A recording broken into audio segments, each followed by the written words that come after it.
ألا بذكر الله تطمئن القلوب. بزرگان محترم اور عزیز طلبہ، اللہ رب العزت نے انسان کے آرام کے لیے بہت سی چیزیں بنائی ہیں، جس میں سے ایک اہم چیز انسان کا سکون ہے، اطمینان ہے۔ سکون کے لیے انسان گھر سے باہر دنیا میں مارا پھرتا ہے، لیکن انسان کو سکون میسر نہیں آتا۔ وجہ یہ ہے کہ اللہ رب العزت نے انسان کی فطرت کے مطابق جن چیزوں میں سکون رکھا ہے وہ اس سے باہر اسے تلاش کرتا ہے۔ ظاہر سی بات ہے، جو سامان جس مارکیٹ میں دستیاب نہ ہو وہاں سے اسے تلاش کرنا عقل مندی نہیں کہلاتا۔ اللہ رب العزت نے انسان کے سکون کو چند چیزوں میں مقید فرما دیا اور سکون کی بھی تقسیم فرما دی تاکہ وہ اپنے مزاج کے حساب سے، اپنی طبیعت کے حساب سے، اپنے ذوق اور شوق کے حساب سے سکون اور اطمینان حاصل کریں۔ سکون کی 3 قسمیں ہیں۔ پہلی قسم جسمانی ہے، جو نیند کے ذریعے، آرام کے ذریعے، اہل خانہ کے ذریعے حاصل کی جا سکتی، اور دوسرا سکون ذہنی ہے، یہ بھی مختلف کاموں کے ذریعے سے حاصل کیا جا سکتا، اور تیسرا اور حقیقی سکون قلبی ہے، دل کا سکون اور اطمینان ہے، اور دل کا سکون اور اطمینان صرف اللہ کے ذکر سے حاصل کیا جاتا۔ پہلی قسم جسمانی ہے، تو جسمانی سکون آدمی آرام کر لے حاصل ہو جاتا ہے، آدمی نیند پوری کر لے حاصل ہو جاتا ہے، آدمی صحت مند رہے تو حاصل ہو جاتا ہے، بیماری سے شفا پا جائے تو حاصل ہو جاتا ہے۔ اسی طرح آدمی اہل خانہ کے ساتھ موجود ہو تو جسمانی سکون اور ذہنی سکون اس کو حاصل ہو۔ حضرت عمر فاروق رضی اللہ تعالی عنہ گشت فرما رہے تھے، رات کا وقت تھا، رات کے پہر ایک مکان کے باہر آپ نے آواز سنی، مکان کے اندر سے آواز آ رہی تھی۔ کیا آواز تھی؟ کچھ اشعار گنگنانے کی آواز تھی۔ کوئی عورت تھی جو اپنے شوہر کو یاد کر کے اشعار پڑھ رہی تھی۔ حضرت عمر فاروق نے اس کو آواز دی اور کہا کہ کیا کر رہی ہے؟ اس نے کہا میں اپنے شوہر کو یاد کر رہی ہوں۔ حضرت عمر فاروق نے فرمایا تیرا کوئی گناہ کا ارادہ تو نہیں؟ اس نے کہا معاذ اللہ، میں اللہ سے خوف کھاتی ہوں۔ تو حضرت عمر فاروق نے فرمایا صبر کر، اطمینان رکھ، میں تیرے شوہر کو بلواتا ہوں۔ اور پھر صبح میں ایک قاصد بھیجا اور اس کے شوہر کو بلایا۔ اس کے بعد حضرت عمر فاروق اپنی صاحبزادی حضرت اماں حفصہ رضی اللہ تعالی عنہ کے پاس تشریف لے گئے اور ان سے معلوم کیا مجھے ایک مسئلہ معلوم کرنا ہے، وہ یہ کہ شوہر کے بغیر عورت کتنے دن رہ سکتی ہے؟ تو ان کو کچھ غیرت محسوس ہوئی، شرم آئی، تو حضرت عمر فاروق رضی اللہ تعالی عنہ نے فرمایا مسئلہ بیان کرنے میں شرم نہ کریں، آپ بیان کریں۔ تو انہوں نے آہستہ سے ہاتھ اٹھایا اور اشارہ کیا 3 یا 4 اور زبان سے فرمایا مہینے، مطلب یہ کہ 3 یا 4 مہینے تک آدمی دور رہے تو کوئی مذائقہ نہیں۔ پھر حضرت عمر فاروق نے ایک فرمان جاری کیا اور کہا کہ جہاد کے لیے جو مجاہدین گھروں سے دور ہیں ان کے لیے یہ انتظام کیا جائے کہ 4 مہینے کے اندر اندر وہ اپنے گھر لوٹ آئیں۔ اگر کوئی نہ لوٹے اور جہاد کے شوق میں اور جہاد شہادت کے شوق میں رکنا چاہے تو گھوڑے کے ذریعے اس کو واپس بھجوایا۔ تو معلوم ہوا جسمانی سکون آدمی کو گھر سے میسر آتا۔ آج کل ہمارا معاملہ یہ ہے کہ بیوی بچوں سے دور رہ کر باہر سکون تلاش کرتے ہیں، محفلوں میں سکون تلاش کرتے ہیں، اور دوسری ایسی چیزیں جہاں تفریح ہو وہاں سکون تلاش کرتے ہیں۔ آج کے زمانے میں انٹرنیٹ ہے، موبائل ہے، وہاں سکون تلاش کرتے ہیں۔ ایک واقعہ آپ کے سامنے پیش کر دوں، بات سمجھ میں آئے گی۔ ایک آدمی بیوی بچوں کی آواز سے بڑا گھبرایا، پریشان تھا، اس کا سکون غارت ہوا جا رہا تھا۔ وہ مایوس ہو کر، پریشان ہو کر ایک تالاب کے کنارے جا بیٹھا۔ تالاب کے کنارے بیٹھا ہوا تھا، پریشان تھا۔ ایک آدمی وہاں سے گزرا اور اس نے پوچھا کیا معاملہ ہے؟ کہا کہ بڑی بے سکونی ہے، بڑا بے اطمینان ہوں، اس لیے کہ گھر میں جاتا ہوں تو شور شرابہ سننے کو ملتا ہے، آوازیں ملتی ہیں، اطمینان اور آرام نہیں ہے۔ اس آدمی نے کہا کہ آپ ایسا کریں کہ فلاں حکیم صاحب ہیں، ان کو دکھا لیں۔ حکیم صاحب کے پاس گیا اور سارا حال کے سنایا۔ حکیم صاحب نے نبض دیکھی اور کہا کہ مرض سمجھ میں آ گیا، لیکن اگر علاج چاہتے ہو تو وہ کرنا پڑے گا جو میں کہتا ہوں۔ اس نے کہا کہ میں تو خودکشی کرنے کے لیے تالاب کے کنارے پر گیا تھا، آپ جو کہیں گے میں وہ کرنے کو تیار ہوں، آپ بتائیں تو صحیح۔ حکیم صاحب نے کہا کہ ایسا ہے، گھر میں ایک مرغا پال، ایک تو پہلے ہی آوازیں تھی، اوپر سے ایک مرغے کی فرمائش کر دی۔ اس نے کہا حکیم صاحب آپ کیا چاہتے ہیں؟ میں تو اطمینان کے لیے آیا تھا، آپ مرغے کی بات کر رہے ہیں۔ کہا کہ اگر سکون پانا چاہتے ہو تو مرغا پال لو۔ اس نے ایک مرغا پال لیا۔ اب پہلے ہی شور شرابہ گھر میں تھا، ایک مرغا پالا تو بچے اور زیادہ خوش ہو گئے، اس کے ساتھ کھیلنے لگے۔ 3 دن میں جو سکون پہلے تھا وہ بھی غارت ہو گئے۔ اب حکیم صاحب کے پاس 3 دن کے بعد پہنچا اور کہا کہ حکیم صاحب بڑا عجیب معاملہ ہے، آپ نے تو میرا سکون خراب کر دیا، مرغے کے آنے سے اور شور شرابہ ہو گیا ہے۔ تو حکیم صاحب نے کہا کہ اب ایک کتا بھی پال لو۔ اس نے کہا کہ حکیم صاحب آپ کیا چاہتے ہیں؟ کہا کہ ایک کتا بھی اپنے ہاں پال لو۔ لے دے کر کہیں سے ایک کتا خریدا، کتا بھی باندھ لیا۔ اب اور زیادہ شور اور زیادہ آوازیں گھر میں پیدا ہو گئی۔ 8-10 دن گزرے، بڑی مشکل سے تیسری مرتبہ حکیم صاحب کے پاس آیا، کہا کہ اب تو اور جینا مشکل ہو گیا ہے۔ حکیم صاحب نے کہا کہ ایک گدھا بھی گھر کے باہر باندھ دو۔ اس نے کہا کہ حکیم صاحب آپ میری جان لینے پر تلے ہیں، کہا کہ علاج چاہتے ہو تو یہی کرنا پڑے گا۔ ایک گدھا بھی کسی قیمت پر خریدا اور اسے بھی باہر باندھ لیا۔ اب مرغا بھی ہے، کتا بھی ہے اور گدھا بھی ہے، ان کی آوازیں پہلے تو گھر تک ہی معاملہ تھا، اب پڑوسی آنے لگے اور کہنے لگے اگر گدھا اور کتا پالنا ہے تو دوسرا محلہ اختیار کر لو، یہاں مت رہو۔ اب پریشان ہو گیا۔ 10 دن کے بعد پھر حکیم صاحب کے پاس گیا۔ حکیم صاحب سے کہا حکیم صاحب اللہ کے لیے میں تو سکون کے لیے آیا تھا، آپ نے تو میرا سکون ہی ختم کر دیا۔ تو حکیم صاحب نے کہا کہ ایک کام کرو، گدھے کو بیچ۔ اب گدھے کو بیچنے کے لیے گیا تو بک نہیں رہا ہے، کسی قیمت پر آدھی قیمت ملی اور گدھے کو بیچ دیا تو ذرا اطمینان ہوا۔ 8-10 دن کے بعد پھر حکیم صاحب کے پاس گیا، کہا کہ پہلے سے تو بہتر حال ہے لیکن ابھی بھی حال خراب ہے۔ تو حکیم صاحب نے کہا کتا بھی بیچ دو، تو کتا بیچ دیا تو اور اطمینان ہو گیا۔ کچھ دنوں کے بعد پھر گیا اور کہا کہ حکیم صاحب اطمینان تو ہے لیکن ایسا نہیں ہے۔ کہا کہ ایک کام کرو، آپ جو ہیں مرغا بھی بیچ دو۔ تو اس نے کہا کہ مرغا بیچتے ہوئے دل دکھ رہا ہے، اس لیے کہ مرغے سے بچے کھیل رہے ہیں، اگر وہ مرغا دے آؤں تو بچے مایوس ہو جائیں گے۔ حکیم صاحب نے کہا کہ نہیں مرغا بھی بیچ دو، تو مرغا بھی بیچ دیا۔ اب اور اطمینان حاصل ہو گیا۔ پھر حکیم صاحب کے پاس گیا، کہا کہ حکیم صاحب ابھی بھی اطمینان نہیں ہے۔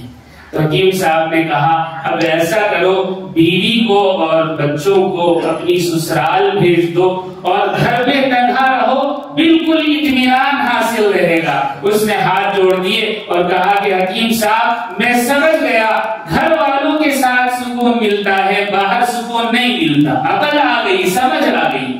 معلوم یہ ہوا اللہ نے بیوی بچوں کو بھی انسان کے سکون کا ذریعہ بنایا ہے۔ یہ بھی اللہ کی بڑی نعمت۔ دوسری قسم سکون کی ذہنی سکون ہے۔ آدمی کا ذہن اگر پرسکون ہو، اطمینان سے رہے، تو بہت ساری بڑی بڑی پریشانیاں بھی اس کو پریشان نہیں کر سکتے۔ بڑا بڑا نقصان ہو جائے تو اس کو پرواہ نہیں ہوتی، لیکن یہ سکون اس وقت ملتا ہے جب انسان مال کی اور دنیا کی محبت اپنے دل میں نہ رکھے، اس لیے کہ مال کی محبت انسان کو بے سکون کر دیتی ہے، اس کا اطمینان ختم کر دیتی ہے۔ تھانہ بھون کا ایک واقعہ ہے۔ واقعہ یہ ہے کہ ایک بڑے میاں رہا کرتے تھے، عمر ہو گئی تھی، کچھ مال جمع کر رکھا تھا، کچھ سونے اور چاندی کے سکے ان کے پاس تھے، ایک لوٹے یا دمبالو میں انہوں نے اس کو بند کر کے زمین میں دفن کر رکھا تھا۔ لیکن مال کی محبت ایسی تھی کہ روزانہ زمین کھودتے، اس مٹکے کو نکالتے، ان پیسوں کو گنتے، واپس رکھتے اور پھر زمین میں دفنا دے۔ گھر کے ایک کونے میں، صحن کے کونے میں انہوں نے یہ مٹکا گاڑا ہوا تھا، اور وہاں جوتے بھی اتار دیتے تاکہ کسی کو اس طرف دھیان نہ جائے۔ محلے کے کچھ آوارہ لڑکوں نے بھانپ لیا کہ یہاں بڑے میاں نے مال دفنایا ہوا، تو ایک مرتبہ وہاں سے کھودا اور تھوڑے سے سکے وہاں سے نکالے، اور نکالنے کے بعد خوب اچھی دعوت کے لیے انتظام کیا، مختلف قسم کے کھانے بنوائے، اور غضب یہ کیا کہ بڑے میاں کی بھی دعوت کا۔ جب دعوت ہوئی تو زندگی میں کچھ کھایا نہیں، مال ہی مال جوڑا، چونکہ مال کی محبت تھی تو اتنے لذیذ پکوان پہلی مرتبہ کھائے، بڑے خوش ہوئے، اور پوچھا کہ صاحب زادو ذرا یہ تو بتاؤ اتنا اچھا انتظام آپ نے کہاں سے کیا؟ کیونکہ وہ آوارہ لڑکے تھے، ہنسی مذاق کرنے والے تھے، زندگی میں ہنسی مذاق تفریح ہی ان کا شیوا تھا، حلال حرام کی تمیز نہیں، تو انہوں نے تفریحاً مذاقاً یہ کہہ دیا کہ بڑے میاں آپ تو کھائیں، چچا آپ تو کھائیں، یہ آپ کی جوتیوں کا صدقہ ہے۔ جوتیوں کا ہی صدقہ تھا، ان کے تمبالو جو تھا وہ جوتیوں کے نیچے ہی دفن رہتا تھا۔ تھوڑی دیر کے بعد پھر پوچھا بھائی مجھے اتنی اچھی دعوت دی ہے تو یہ تو بتاؤ معاملہ کیا ہے، کہاں سے یہ پیسہ آیا؟ کہا کہ چچا آپ کی جوتیوں کا صدقہ ہے۔ پھر کھانے لگے، پھر پوچھا، پھر کہا آپ کی جوتیوں کا صدقہ ہے۔ اتنے میں ایک نوجوان کو ہنسی آ، بڑے میاں عمر رسیدہ تھے، سمجھ گئے اور فوراً کھانا پینا بھول گئے، سوچا کہیں کہ مال پر ہاتھ صاف نہ کر دیا، تو فوراً گھر کی طرف دوڑے، دعوت بھول گئے، گھر جا کر دیکھا کہ وہاں سے کچھ مٹی ہٹی ہوئی ہے، جلدی سے کھودا اور کھود کر مٹکا نکالا، پیسے الٹے اور ان کو گننا شروع کیا تو پتا چلا کچھ سکے غائب ہیں۔ مال کی محبت تھی، ساری زندگی بے سکونی میں گزاری، بار بار گڑھا کھودتے مال دفناتے، گڑھا کھودتے مال نکالتے، گنتے پھر دفناتے، بے سکونی میں ساری زندگی گزری۔ جب دیکھا کہ چند سکے غائب ہیں تو ایسا صدمہ ہوا، فوراً اٹیک ہوا اور انتقال ہو گیا۔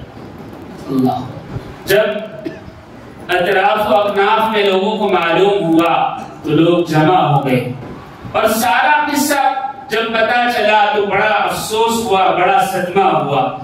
ایک عالم وہیں رہا کرتے تھے پڑوس میں، مولانا سعد الدین صاحب، انہوں نے کہا کہ بھائی ان کا کوئی وارث نہیں ہے، اور یہ جو مال ہے ساری زندگی انہوں نے جوڑا اور اس کی محبت میں رہے، لہٰذا اس مال کو کوئی نہ لے، اور میرا مشورہ یہ ہے کہ قبر کھود کر جب انہیں دفنایا جائے تو اس مال کو انہی کے ساتھ رکھ دیا جائے۔ یہ مال بڑا منحوس ہے، جس نے ایک مومن کی جان لے لی۔ تو حضرت مولانا سعد الدین صاحب کے کہنے پر لوگوں نے جب بڑے میاں کو دفن کیا تو دفن کرنے کے ساتھ وہ مٹکا بھی قبر میں رکھ دیا۔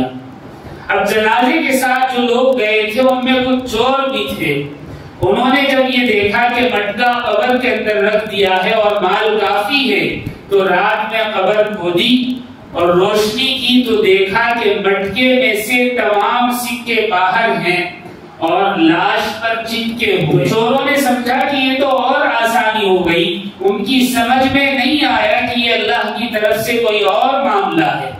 ایک چور نے آگے بڑھ کر ایک سکے کو اٹھانا چاہا تو وہ جہنم کی آگ سے دہک رہا تھا، اور اس کو چھوتے ہی جو جلن اور تپش پہنچی انگلی پر وہ اتنی شدید تھی کہ ایک کھلی قبر چھوڑ کر وہاں سے بھاگ کر کسی طرح گھر آیا، لیکن جو جلن انگلی میں پیدا ہو گئی تھی وہ کسی طرح ختم نہیں ہو رہی تھی۔ اس نے سوچا کہ چلو ذرا ہاتھ دھو لیتا ہوں۔ جب تک پانی ہاتھ پر بہتا رہا اطمینان رہا، اور جب پانی رکا تو پھر وہی کیفیت ہو گئی۔ تو یہ تاریخ میں لکھا ہوا ہے، کتابوں میں لکھا ہوا ہے کہ وہ شخص ساری زندگی ایک لوٹا، ایک چھوٹا سا مٹکا یا تمبالو اپنے ساتھ رکھتا اور اس میں پانی رکھتا اور ہاتھ کو اس میں ڈبائے رکھتا تھا۔ اللہ، ساری زندگی وہ عذاب کی جلن اس سے ختم نہیں ہوئی۔ اللہ ہماری حفاظت فرمائے۔ مال کی محبت دنیا میں آدمی کو بے سکون رکھتی ہے، اطمینان چھین لیتی ہے، اور یہی محبت عذاب قبر کا ذریعہ ہے۔ اللہ ہم سب کی حفاظت فرمائے۔ معلوم یہ ہوا مال کی محبت اچھی چیز نہیں ہے، اور اگر مال کی محبت دل سے نکل جائے تو دنیا میں اللہ تعالیٰ وہ عطا فرماتے ہیں کہ آدمی سوچ نہیں سکتا۔ امام اعظم رحمت اللہ علیہ کے بارے میں آتا ہے، آپ کے والد نے ایک باغ آپ کے لیے مختص فرما دیا تھا جو فلسطین میں تھا۔ کئی ہزار درخت تھے جن سے جو کھجوریں بنتی وہ بازار میں بکتی، اور سال بھر میں آپ کے پاس جو رقم آتی آپ اس سے خود اپنے اوپر خود بھی خرچ کیا کرتے اور دوسروں پر بھی خرچ کیا۔ کبھی مال کی محبت پیدا نہیں ہوئی۔ یہی وجہ تھی کہ اللہ نے ایسا علم اور ایسا مقام آپ کو عطا فرمایا۔ امام اعظم نے دیکھا ایک طالب علم درس میں بیٹھا ہوا ہے، سبق پڑھ رہا ہے، آپ نے اس کی حالت سے اندازہ لگایا کہ یہ نہایت غریب ہے، اس پر کئی دن ہو گئے، فاقہ مسلط ہے۔ آپ نے درس ختم کرنے کے بعد اس کی طرف توجہ کی اور فرمایا جب تک سب لوگ نہ چلے جائیں یہی بیٹھے رہنا۔ تو وہ طالب علم بیٹھا رہا۔ جب سب لوگ اٹھ کر چلے گئے تو حضرت نے اسے بلایا اور کہا کہ میرا جو یہ مصلی بچھا ہوا ہے جس پر میں بیٹھا ہوں اسے اٹھاؤ اور اس کے نیچے جو کچھ ہے وہ تم لے جاؤ۔ اس طالب علم نے لکھا ہے کہ میں نے مصلی اٹھایا تو دیکھا 1000 درہم ہیں۔ حضرت نے فرمایا یہ سب کے سب تم لے جاؤ۔ اللہ، کیا عالم تھا! مال سے محبت بالکل نہیں تھی ان حضرات کو، تبھی اللہ نے اس دنیا میں بھی نوازا، اور اس دنیا کے بعد جو اصل دنیا ہے جہاں ہمیشہ رہنا ہے وہاں ان کا مقام اور مرتبہ کیا ہوگا یہ اس دنیا میں ہی اللہ رب العزت نے سب پر آشکارا فرما دیا ہے۔ امام اعظم کو کون نہیں جانتا، آپ کا کیا مقام ہے کون نہیں جانتا۔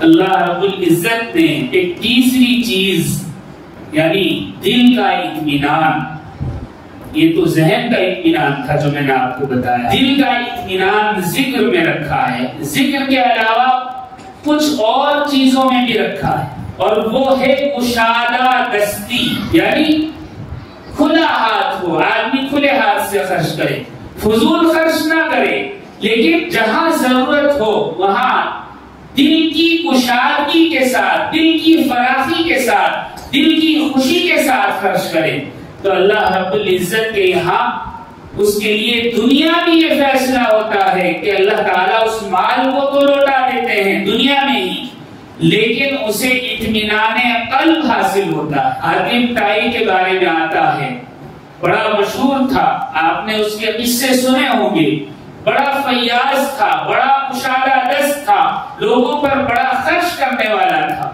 ایک مرتبہ کسی جنگل سے گزر رہا تھا، دیکھا کہ ایک جھوپڑی ہے، شام ہو گئی تھی، اس جھوپڑی میں گیا اور جانے کے بعد دیکھا کہ ایک وہاں 14-15 سال کا نوجوان لڑکا ہے. اس نے اس سے کہا کہ بھائی میں اس جنگل میں بالکل نیا ہوں, مجھے آگے پتا نہیں کہاں قیام کا وقت ملے, تو ایسا ہے کہ آپ مجھے رات میں اپنے ہاں ٹھہرنے کی اجازت دے. اس لڑکے نے کہا کہ ٹھیک ہے, آپ ہمارے ہاں رک جائیں. رات کا وقت تھا. یہ بچہ یتیم تھا, باپ فوت ہو چکا تھا, ماں کے ساتھ رہ رہا تھا. کل سرمایہ گھر میں جو تھا وہ 10 بکریاں تھی جن کو دن میں چراتا اور رات میں اس کے دودھ سے یہ اپنی غذا پوری کر لیا. جب مہمان گھر میں آیا تو عربوں کا دستور ہے جو سب سے عمدہ چیز ہوتی ہے وہ مہمان کے سامنے. تو اس لڑکے نے ایک بکری ذبح کی اور اس کا گوشت اور اس کا بھیجا بنوایا, مغزہ بنوایا. جب حاتم طائی کے سامنے گوشت اور مغزہ رکھا گیا, بھیجا رکھا گیا, تو حاتم طائی نے کہا کہ یہ مغز یا مغزہ بھیجا مجھے بڑا اچھا لگ رہا ہے. تو نوجوان نے کہا کہ آپ کھائیں, میں 1 منٹ ابھی آیا. اجازت لے کر مہمان کے پاس سے اٹھا اور ساری بکریاں, جو 9 بکریاں بچی ہوئی تھی, سب کو ذبح کر دیا. کل سرمایہ اس کا وہی تھا. 9 کی 9 بکریاں ذبح کر دی اور ان کا مغزہ نکال کر والدہ کو دیا اور کہا کہ اسے بنا کر یہی سامنے رکھ دیا جائے. بات کرتے رہے اور کھانا کھاتے رہے, یہاں تک کہ میزبان اور مہمان دونوں نے 10 کے 10 بھیجے مغزے کھائے. صبح ہوئی, حاتم طائی چلنے کے لیے باہر نکلا تو دیکھا کہ چاروں طرف 10 کی 10 بکریاں ذبح کی ہوئی پڑی ہیں اور ان کے سر غائب ہیں اور چاروں طرف خون ہی خون بکھرا پڑا. اس نے پوچھا کہ آپ نے میرے لیے اتنی بکریاں کاٹ دی؟ کہا کہ آپ کو مغز اچھا لگا تو میں نے وہ سب کی سب کاٹ. تو حاتم طائی کو بڑا احساس ہوا اور اس نے چلتے ہوئے کہا کہ ہم عرب ہیں, آپ نے عربوں کے دستور کے مطابق میری مہمان نوازی کی, میں بھی اپنی روایت کے مطابق آپ کو ہدیہ دینا چاہتا ہوں. چلتے ہوئے حاتم طائی نے 300 سرخ اونٹ اس یتیم بچے کو دیے اور 500 بکریاں ہدیہ. سرخ اونٹ کی قیمت آپ اور میں نہیں جانتے, عرب اس کو جانتے ہیں. ایک سرخ اونٹ کی قیمت جو ہوتی ہے وہ 350 کروڑ انڈین روپیز ہوتی ہے اس وقت. تو 300 سرخ اونٹ اس یتیم بچے کو حاتم طائی نے دیے اور 500 بکریاں دی ہدیے اور وہاں سے چلا آیا. اپنی ایک محفل میں اس نے یہ تذکرہ کیا کہ اس بچے نے اپنی 10 کی 10 بکریوں کو ذبح کر دیا. تو کسی نے کہا کہ اس کا مطلب تو یہ ہے کشادہ دستی آپ کی زیادہ ہے, یعنی فراخ دل آپ زیادہ ہیں. حاتم طائی نے کہا کہ نہیں, فراخ دل تو وہ یتیم بچہ تھا جس نے اپنی ساری دنیا, ساری کائنات جو صرف 10 بکریوں پر مشتمل تھی میرے لیے لٹا دی. فراخ دل تو وہ تھا, میں نہیں ہوں. اور پھر حاتم طائی نے کہا کہ جو سکون اطمینان 10 بکریاں ذبح کر کے کھلانے پر اس بچے کو حاصل ہوا, 300 سرخ اونٹ دے کر اور 500 بکریاں دے کر وہ سکون میں حاصل نہیں کر سکا. یہ ہے کہ اللہ رب العزت کشادہ دستی سے, فراخ دستی سے سکون عطا فرماتے ہیں. آپ نے دیکھا ہوگا عقل تو کہتی ہے کہ مال خرچ کیا جائے تو دکھ ہونا چاہیے, لیکن یہ اللہ کا فیصلہ ہے کہ اللہ کے راستے میں جب مال خرچ کیا جاتا ہے اس سے اطمینان قلب حاصل ہو. یہ مومن کی میراث ہے. اللہ رب العزت اسے خرچ کرنے پر دل کا اطمینان اور سکون عطا فرما. اسی طرح دل کا اطمینان عاجزی اور صبر اختیار کرنے میں رکھا. دل کا اطمینان جہاں مشاہدہ دستی سے حاصل ہوتا ہے وہاں صبر اور عاجزی اختیار کرنے سے بھی ہوتا ہے. ایک آدمی تکبر سے زندگی گزارے, جتنا بھی تکبر کرتا جائے گا, جتنا بھی اپنی ذات پر خرچ کرتا جاتا ہے, فخر کرتا جاتا ہے, اسے اطمینان حاصل نہیں ہوتا، وہ سوچتا ہے میں اور دکھاوا کروں اور دکھاوا کروں، لیکن جب عاجزی اختیار کرتا ہے تو اللہ تعالیٰ اس کو نوازتے ہیں اور دل کا اطمینان اس کو حاصل ہو جاتا ہے۔ صبر کرتا ہے تو دل کا اطمینان حاصل ہو جاتا ہے۔ آدمی کسی سے انتقام لے، انتقام لینے سے غصہ ٹھنڈا ہوتا ہے، دل کا اطمینان حاصل نہیں۔ کسی سے بدلہ لے لے تو غصہ ختم ہو جائے گا، لیکن قلبی سکون میسر نہیں آئے گا۔ حضرت شاہ اسماعیل شہید رحمت اللہ علیہ ایک مرتبہ دہلی میں وعظ فرما رہے تھے، تقریر کر رہے تھے۔ ایک آدمی کھڑا ہوا اور اس نے کہا کہ آپ جو وعظ کر رہے ہیں آپ جانتے نہیں ہیں، یا لوگوں کے سامنے آپ ظاہر ہونا نہیں چاہتے، آپ ناجائز اولاد ہیں۔ اللہ کتنا بڑا الزام ہے۔ حضرت شاہ اسماعیل شہید رحمت اللہ علیہ ایسے خانوادے سے ہیں کہ ہندوستان میں اگر دین، مذہب اسلام اور حدیث اگر موجود ہے تو اس خانوادے کی بدولت۔ حضرت شاہ ولی اللہ کے خانوادے کو کون نہیں جانتا، آپ اس کے چشم و چراغ ہیں۔ حضرت شاہ اسماعیل شہید رحمت اللہ علیہ کے بارے میں ایسی کئی گزری بات اس آدمی نے کہی، بلکہ ناجائز کا لفظ استعمال نہیں کیا، بلکہ کھلے عام کہا آپ حرامی ہیں۔ اگر آپ اس کو برا بھلا کہنا چاہتے کہہ سکتے، گالی گلوچ کرنا چاہتے کر سکتے، مار پیٹنا چاہتے تو آپ کے مداح اتنے تھے اشارہ کرتے اس کا کچومر نکال دیا جاتا، لیکن آپ نے صبر کیا، عاجزی کے ساتھ آپ نے فرمایا کہ بھائی آپ کو غلط فہمی ہے، آپ کو جو اطلاع پہنچی ہے وہ غلط ہے، اس لیے کہ میرے والدین کے نکاح کے گواہ بڑھانے میں بھی موجود ہیں، پھلٹ میں بھی موجود ہیں، اور جہاں میں بیٹھا ہوں دہلی میں بھی موجود ہیں، آپ کو غلط اطلاع ملی ہے۔ آپ نے یہ بات ارشاد فرمائی اور خاموشی اختیار کر لی، وہ آدمی شرمندہ ہوتا ہوا وہاں سے چلا گیا۔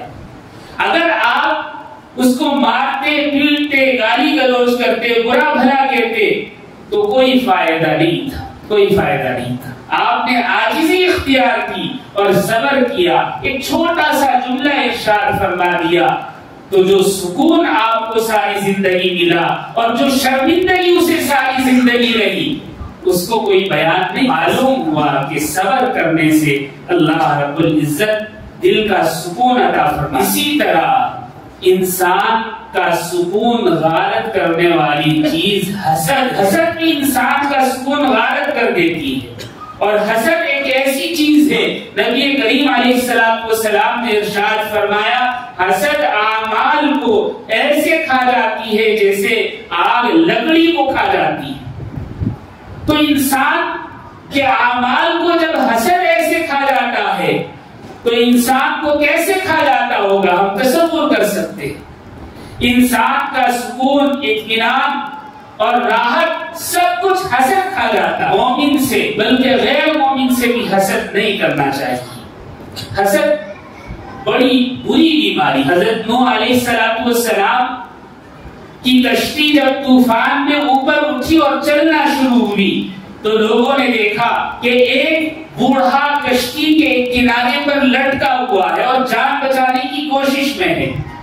جو مسلمان کشتی میں سوار تھے انہوں نے اسے پکڑ لیا اور کہا کہ تو کون ہے، لگتا تو نہیں کہ مسلمان ہے، کیونکہ جو مسلمان تھے ان کو تو ہم جانتے تھے، تو کون ہے؟ وہ خاموش رہا۔ اسے پکڑ کر حضرت نوح علیہ السلام کے پاس لائے۔ حضرت نوح نے کہا تو کون ہے، تو نے کلمہ تو میرے سامنے نہیں پڑھا، تو مسلمان ہے، کون ہے؟ اس نے کہا کہ میں ابلیس ہوں۔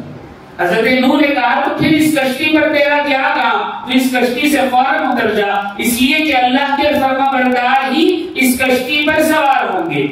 اس نے کہا کہ میں آپ کو 2 فارمولے دیتا ہوں، اگر وہ فارمولے آپ نے پکڑ لیے تو لوگوں کو گمراہ ہونے سے بچا سکتے ہیں۔ حضرت نوح علیہ السلام نے فرمایا بتاؤ کیا فارمولے ہیں؟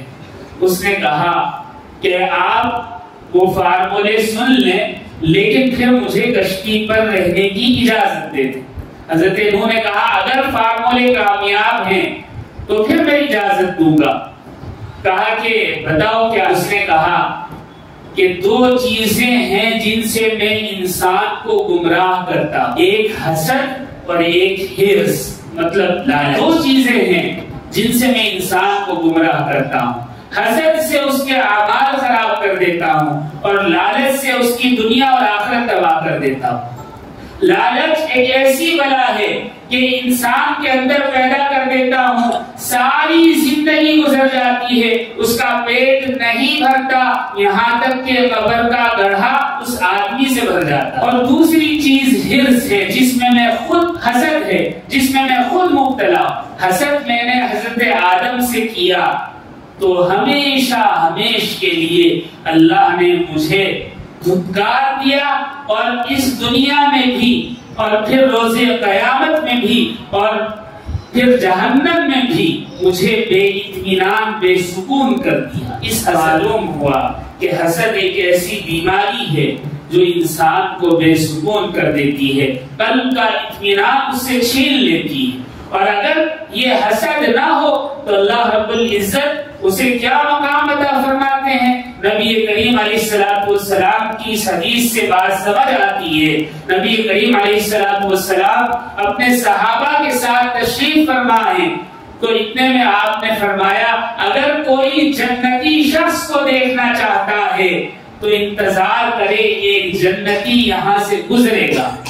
تو اتنے میں دیکھا کہ ایک صحابی وضو کر کے اپنی داڑھی سے پانی چھٹکتے ہوئے وہاں سے گزرے، بڑے اطمینان سے چلے جا رہے ہیں، پاس سے گزرے، سلام کیا، نبی کریم علیہ السلام نے جواب دیا، صحابہ نے جواب دیا اور وہ صحابی چلے گئے۔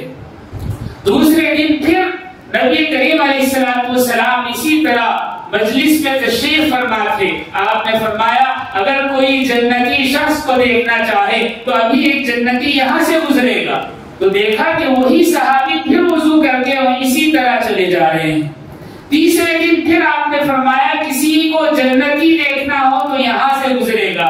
تیسرے دن پھر وہی صحابی وہاں سے گزرے۔ اس محفل میں حضرت عبداللہ بن عمر رضی اللہ تعالیٰ عنہ تھے، وہ محفل سے چپ چاپ اٹھ گئے اور ان صحابی کے پیچھے چل دی۔ مدینہ کے ایک کونے میں ان کا مکان تھا، وہاں جب وہ پہنچے تو یہ صحابی اجنبی تھے ان کے لیے، تو حضرت عبداللہ بن عمر نے دستک دی اور جب وہ باہر آئے تو کہا کہ بھائی میری گھر والوں سے کچھ انبن ہو گئی ہے، میں چاہتا ہوں کہ میں کہیں 2-3 روز رک جاؤں، اگر آپ اجازت دیں تو میں آپ کے ہاں ٹھہر جاؤں۔ انہوں نے کہا کہ ضرور آپ ہمارے ہاتھ رہ جائیں۔ تو ان صحابی کے یہاں حضرت عبداللہ بن عمر نے قیام کیا، ساری رات جاگے، سارا دن ان کے ساتھ رہے، لیکن دیکھا کہ عام معمولات جو ہیں کہ نماز پڑھتے ہیں، تلاوت قرآن کرتے ہیں، جو اذکار ہیں وہ کرتے ہیں، تہجد کی نماز پڑھتے ہیں پھر سو جاتے ہیں، اور کوئی ایسا عمل نہیں۔ ایک رات گزری، دوسری رات گزری، تیسری رات گزری، اور پھر چوتھا دن جب ہوا تو حضرت عبداللہ بن عمر نے کہا کہ بھائی میرے گھر والوں سے کوئی لڑائی اور جھگڑے کا مسئلہ نہیں تھا، میں تو بہانے سے آیا تھا، بات یہ تھی کہ رسول اللہ نے آپ کو جنتی قرار دیا اور ایک دن نہیں 3 مرتبہ 3 دن تک ارشاد فرمایا کہ آپ جنتی ہیں۔ میں دیکھنے کے لیے آیا تھا کہ ایسا کون سا عمل ہے جو آپ کو جنتی قرار دے رہا ہے۔ رسول اللہ کی زبانی آپ کو جنت کا مشتہ سنا دیا گیا۔ تو وہ صحابی رونے لگے، کہنے لگے کہ بھائی میرا تو کوئی ایسا عمل نہیں ہے۔ حضرت عبداللہ بن عمر نے اصرار کیا تو صحابی نے کہا کہ بس بات دراصل یہ ہے، میں اپنے مسلمان مومن بھائی کے لیے اپنے دل میں ذرا سا بھی حسد نہیں رکھتا۔ اللہ، صرف حسد نہ کرنے سے جنت کا مشتہ سنا دیا گیا۔ رسول اللہ صلی اللہ علیہ وسلم کی ایک حدیث بھی ہے، آپ نے فرمایا جس کے دل میں ذرہ برابر حسد نہ ہو تو بس جنت اور اس کے درمیان موت کا فاصلہ ہے، موت کا فاصلہ۔ معلوم ہوا کہ حسد سے دنیا آخرت تو بنتی ہی ہے، دنیا میں مومن کو قلبی سکون میسر ہوتا ہے۔ میں نے جو آیت کریمہ آپ کے سامنے تلاوت کی، اس میں اللہ رب العزت نے ارشاد فرمایا جان لو دلوں کا حقیقی اطمینان جو ہے وہ اللہ کے ذکر میں ہے۔ یہ تو جسمانی ذہنی سکون کی باتیں میں نے آپ کے سامنے پیش کی اور مثالیں پیش کی۔ قلبی اطمینان اللہ کے ذکر سے حاصل ہوتا ہے۔ حقیقی قلبی اطمینان جو ہے وہ اللہ کے ذکر سے حاصل ہوتا ہے، اور اللہ کا ذکر قرآن کریم کی تلاوت ہے، اور اللہ کی تسبیحات ہیں، اور تہجد کی نماز ہے، اور اللہ کے آگے اندھیرے میں، راتوں میں، تنہائی میں سجدہ کرنے میں ہے۔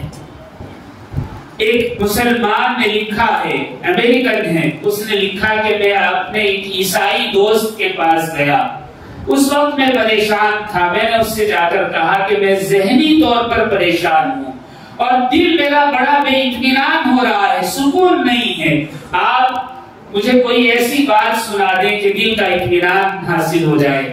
اس نے کہا کہ ٹھہرو، مجھے ایک عرب نے ایک سانگ یاد کروایا تھا، میں وہ آپ کے سامنے رکھتا ہوں، اس سے آپ کو اطمینان ہوگا۔ اس عیسائی نے گٹار اٹھایا اور گٹار اٹھا کر اس پر ایک سانگ گایا۔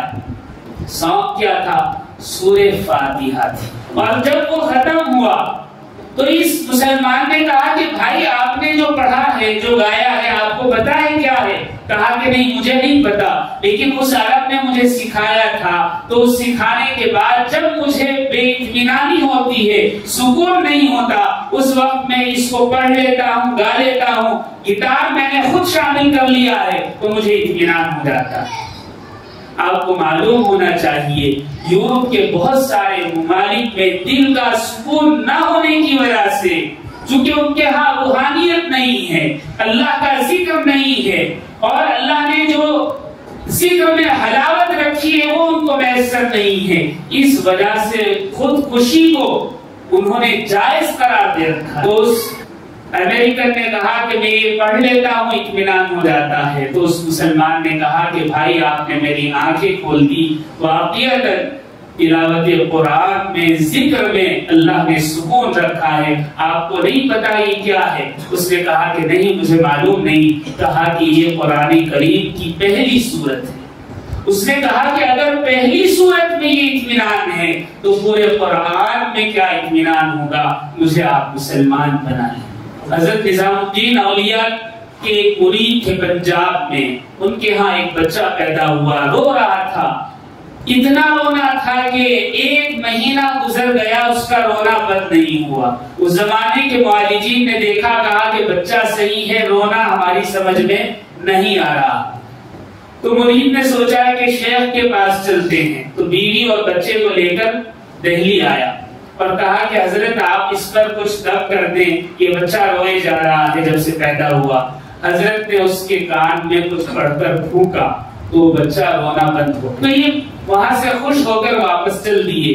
دلی اور پنجاب کے جب آدھے راستے میں پہنچے تو بیوی نے کہا کہ بچہ تو چپ ہو گیا، اگر جانے کے بعد پھر رونے لگے تو کیا ہوگا؟ چلو حضرت سے وہ بات پوچھ لیتے ہیں، وہ جو دعا حضرت نے پڑھ کر پھونکی تھی وہ پتا کر لیتے ہیں، تاکہ جب روئے تو اس کو چپ کر دیں۔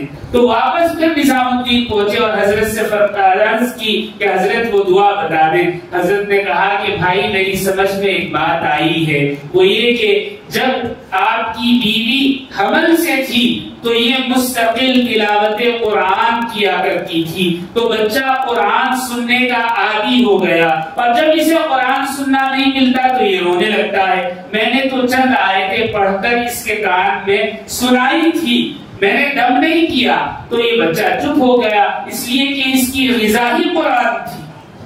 جب ایک بچے کو اطمینان قرآن کی آیتوں سے حاصل ہوتا ہے تو بالغ افراد، عقل مند افراد، مومن مسلمان جو دنیا آخرت کو سمجھتا ہے، قرآن کو سمجھتا ہے، اگر وہ تلاوت نہ کرے تو اسے کیسا بے سکونی کا معاملہ سامنے آئے گا، ہم اندازہ نہیں لگا سکتے۔ آج ہمارے یہاں بے سکونی کی وجہ تلاوت قرآن سے دوری ہے۔ اللہ ہمیں بار بار تلاوت کی توفیق عطا فرمائے۔ تہجد بھی ایک بڑا ذریعہ ہے اطمینان قلب کے لیے۔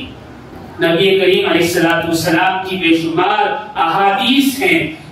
اللہ رب العزت کے یہاں فرض نماز کے بعد سب سے افضل نماز تہجد کی نماز ہے۔ جتنا ہم کوشش کریں اللہ رب العزت اطمینان قلبی اس کے ذریعے حاصل کروا سکتے ہیں، شرط یہ ہے کہ ہم کوشش کریں۔